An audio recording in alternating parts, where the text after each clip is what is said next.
Bon, cette démarche était une séance de travail, premièrement pour que nous fassions de civilité mutuelle et de félicitations avec le général Chiwewe, que je connais depuis bien longtemps, quand j'étais encore au niveau de la présidence.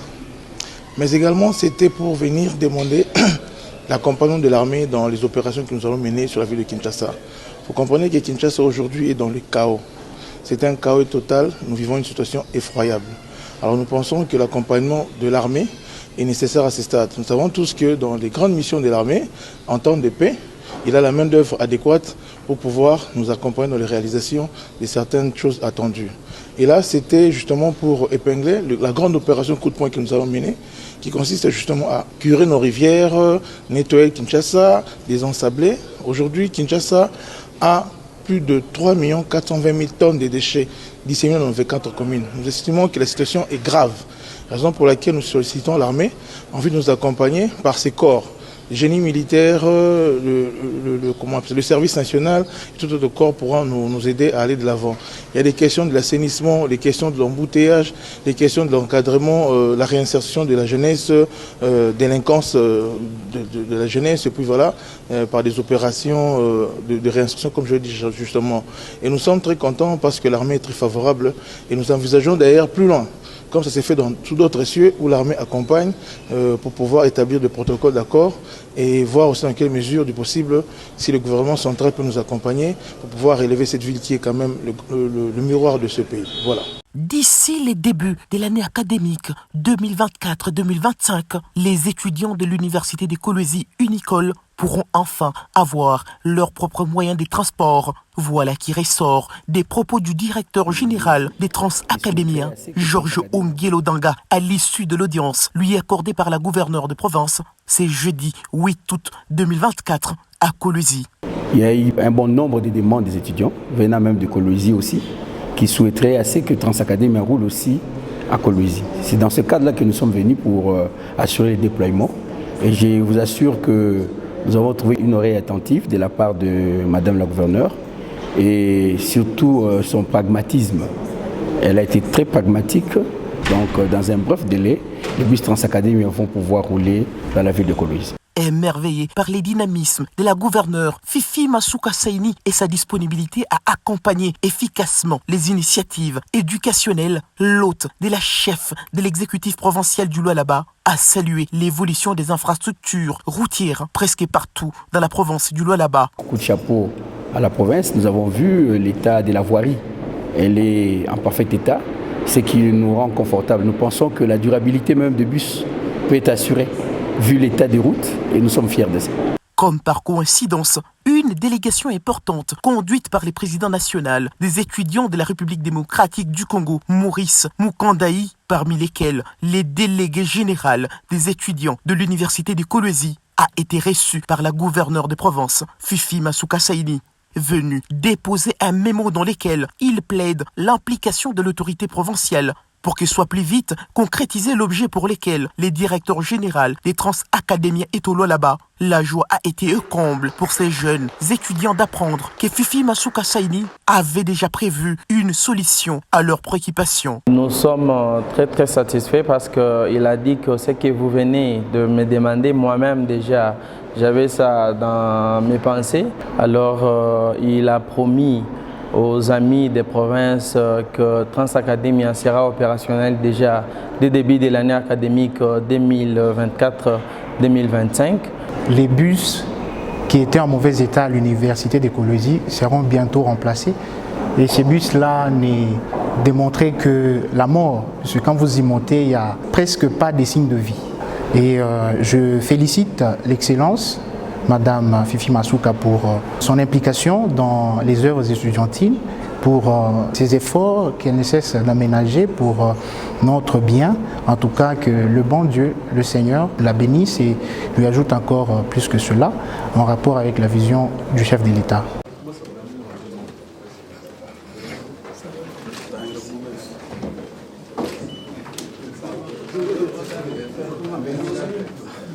Je ne peux pas passer.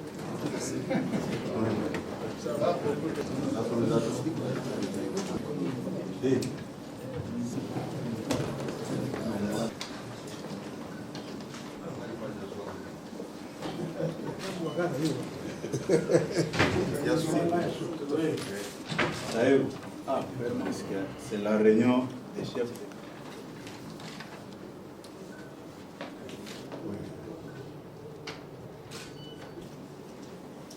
Honorable Ancher et Annonce. C'est pour le compte de ACP.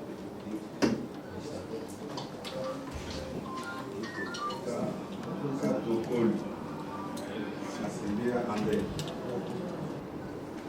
Honorable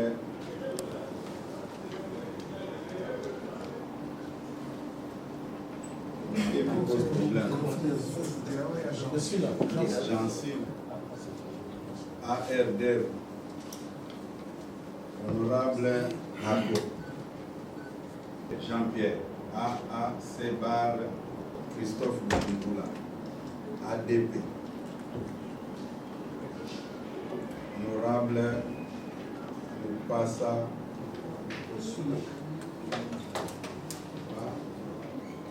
AE SA.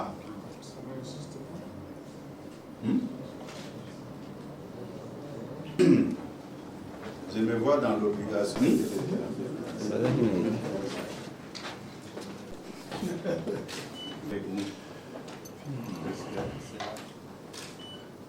Jonas, ça va. Oui, Mundé, l'adjudant. Quand je parle, je parle. Bon.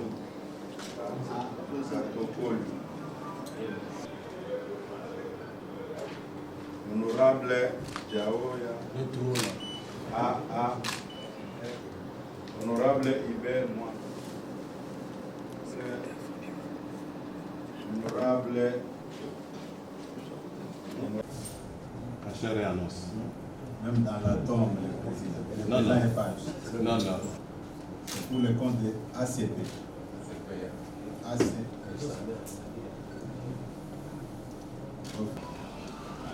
Honorable IT A3A. Honorable Nancy, on a écrit seulement J tout simplement. Honorable Hubert Mwamba. Honorable Denda A.A. Barza. Monsieur Kabouit Ngoy Jules, secrétaire exécutif du gouvernement provincial. Aussitôt nommé secrétaire exécutif et secrétaire exécutif adjoint du gouvernement provincial du Lualaba par l'arrêté de la gouverneure, la remise et reprise a eu lieu ce jeudi 8 août 2024 à l'hôtel du gouvernement provincial. Présidé par le vice-gouverneur Clément Moufundi Chinat-Karl, la première étape de la cérémonie a vu l'ancien secrétaire exécutif Archimède Kalassa céder son fauteuil à Jules Kabouit Ngoy, le nouveau secrétaire exécutif entrant après la lecture du procès verbal. Nous, Kabeya Kalassa Archimède, secrétaire exécutif du gouvernement sortant, et Kabouit Ngoy Jules, secrétaire exécutif du gouvernement entrant, en présence de M.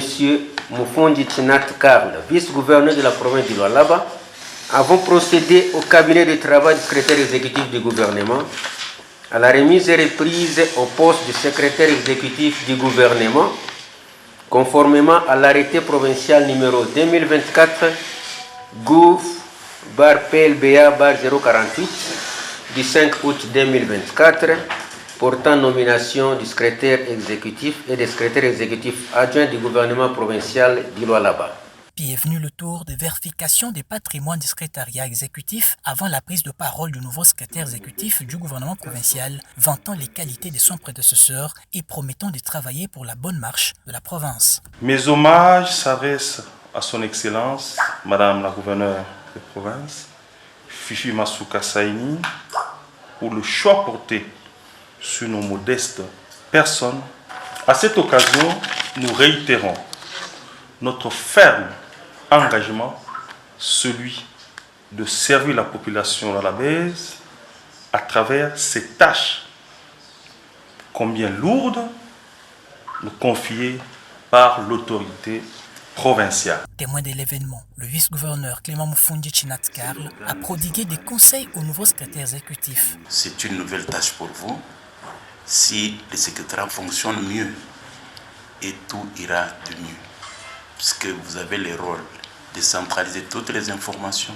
La deuxième étape de la cérémonie a vu Madame Adèle Kafouana, ancienne première secrétaire exécutive adjointe, laisser sa place à Guy Kilambwe, l'entrant, et Madame Symphorose Tchulobo laisser sa place à Rudolphe Bondomeki, le nouveau deuxième secrétaire exécutif adjoint entrant. Le tout s'est passé dans une harmonie parfaite.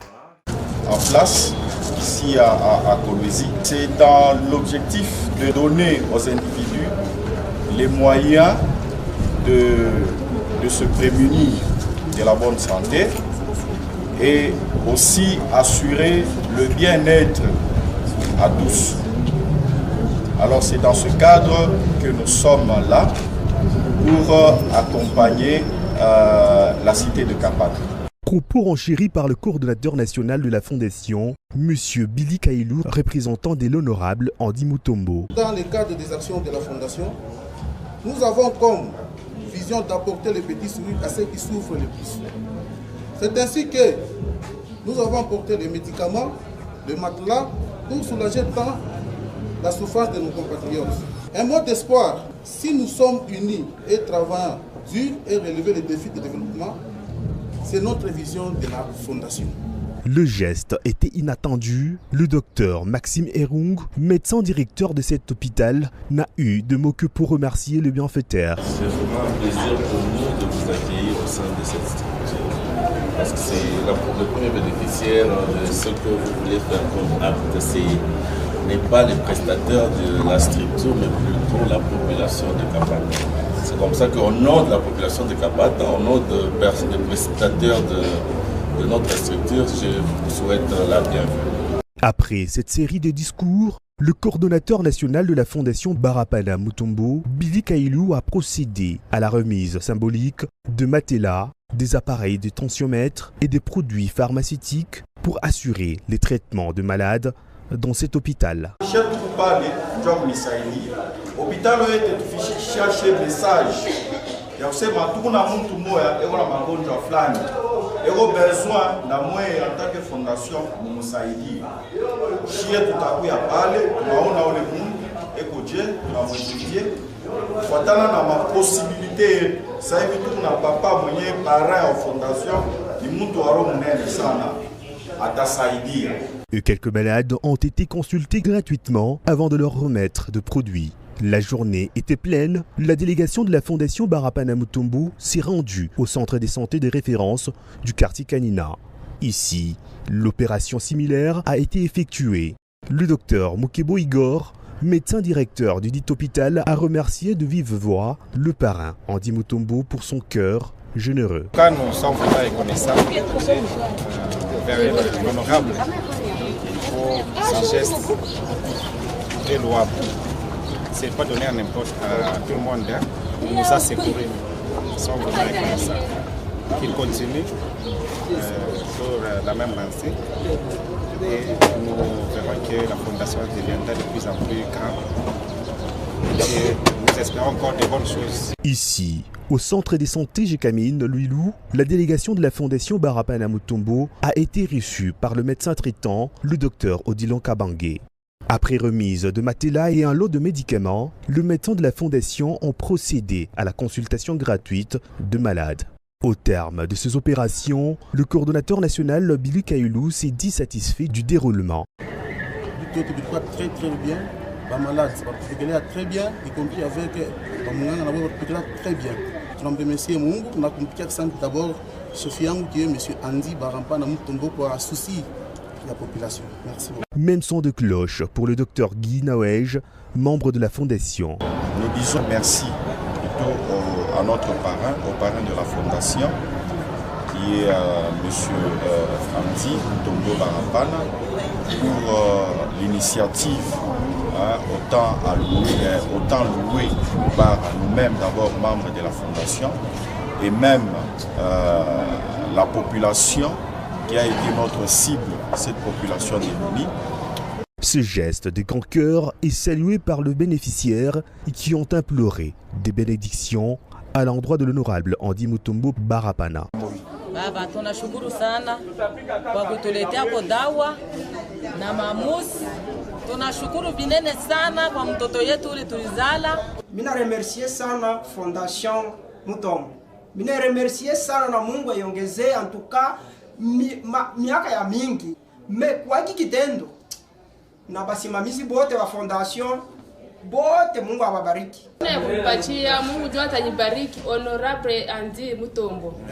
Tunaremercier fondation Banampara Mutombo kwa geste anafanya, anatusaidia. Mungu mbariki, Mungu mrudishie. Tutasema pas merci kwa honorable ila anatufanyishia vraiment donc tu reconnaissance, Mungu ambariki tena. Tunamfuisha honorable wetu kwa kitendo anatufanyishia, Mungu atawezi kubariki. Partout où la délégation de la Fondation Barapana Mutombo est passée, les 3 opérations ont été effectuées, la consultation gratuite de malades, la remise de matériel et médicaments, mais aussi la prise en charge de factures de femmes à la maternité. Cette série d'activités se poursuivra. Cette démarche était une séance de travail, premièrement pour que nous fassions de civilité mutuelle et de félicitations avec le général Chiwewe, que je connais depuis bien longtemps, quand j'étais encore au niveau de la présidence. Mais également, c'était pour venir demander l'accompagnement de l'armée dans les opérations que nous allons mener sur la ville de Kinshasa. Vous comprenez que Kinshasa aujourd'hui est dans le chaos. C'est un chaos total, nous vivons une situation effroyable. Alors nous pensons que l'accompagnement de l'armée est nécessaire à ce stade. Nous savons tous que dans les grandes missions de l'armée, en temps de paix, il a la main d'œuvre adéquate pour pouvoir nous accompagner dans les réalisations de certaines choses attendues. Et là, c'était justement pour épingler la grande opération coup de poing que nous avons menée, qui consiste justement à curer nos rivières, nettoyer Kinshasa, désensabler. Aujourd'hui, Kinshasa a plus de 3 420 000 tonnes de déchets disséminés dans 24 communes. Nous estimons que la situation est grave, raison pour laquelle nous sollicitons l'armée en vue de nous accompagner par ses corps. Le génie militaire, le service national, tout autre corps pourra nous aider à aller de l'avant. Il y a des questions de l'assainissement, les questions de l'embouteillage, les questions de l'encadrement, la réinsertion de la jeunesse, délinquance de la jeunesse, et puis voilà, par des opérations de réinsertion, comme je le dis justement. Et nous sommes très contents parce que l'armée est très favorable et nous envisageons d'ailleurs plus loin, comme ça s'est fait dans tous d'autres cieux où l'armée accompagne pour pouvoir établir des protocoles d'accord et voir aussi dans quelle mesure du possible si le gouvernement central peut nous accompagner pour pouvoir élever cette ville qui est quand même le miroir de ce pays. Voilà.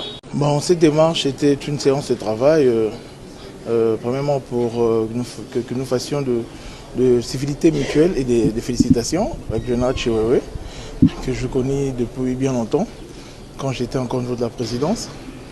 Mais également, c'était pour venir demander l'accompagnement de l'armée dans les opérations que nous allons mener sur la ville de Kinshasa. Vous comprenez que Kinshasa aujourd'hui est dans le chaos. C'est un chaos total, nous vivons une situation effroyable. Alors nous pensons que l'accompagnement de l'armée est nécessaire à ce stade. Nous savons tous que dans les grandes missions de l'armée, en temps de paix, il a la main d'œuvre adéquate pour pouvoir nous accompagner dans les réalisations de certaines choses attendues. Et là, c'était justement pour épingler la grande opération coup de poing que nous avons menée, qui consiste justement à curer nos rivières, nettoyer Kinshasa, désensabler. Aujourd'hui, Kinshasa a plus de 3 420 000 tonnes de déchets disséminés dans 24 communes. Nous estimons que la situation est grave, raison pour laquelle nous sollicitons l'armée en vue de nous accompagner par ses corps. Le génie militaire, le service national, tout autre corps pourra nous aider à aller de l'avant.